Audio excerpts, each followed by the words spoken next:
and this is a memorial to Andrew Joseph McKenna, who was a newspaper editor, a very talented writer and a great orator as well. He was a nationalist and he was from County Cavan. He came here and he set up a newspaper.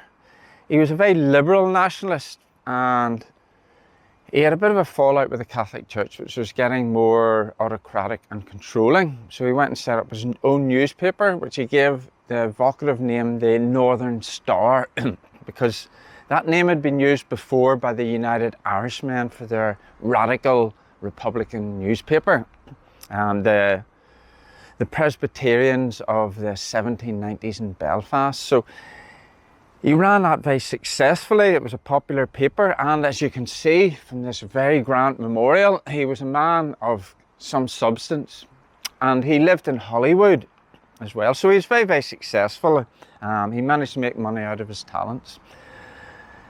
And he fell foul, unfortunately, early in 1872. He went to the north coast to visit friends or relatives in Port Stewart, I believe. And the local loyalists recognised him as a well-known nationalist, and they took note.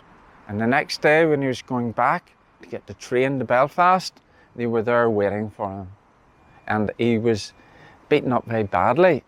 And I don't think he ever recovered from that, and hence he died on the 4th of April 1872.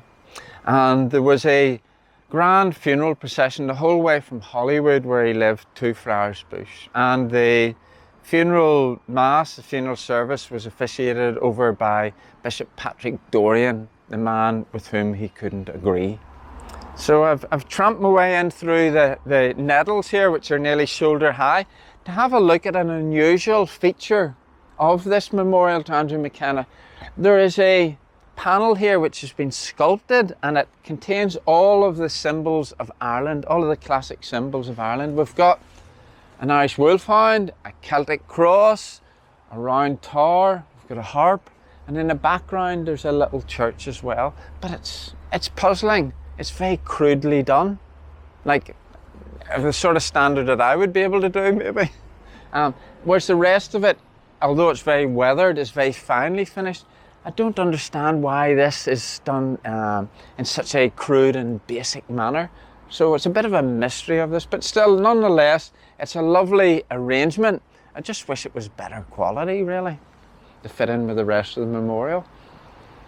And the memorial, of course, the most outstanding thing about it, other than its architectural features, is the fact that there's a bust with no head. He is the headless man of Friars Bush.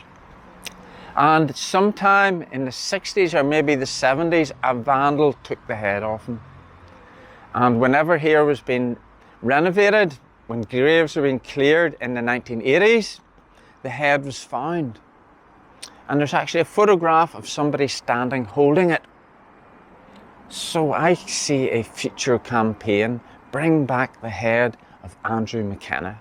It's out there somewhere, and it'd be lovely to see it brought back and reattached so that this remarkable memorial is once again complete in honouring Andrew McKenna.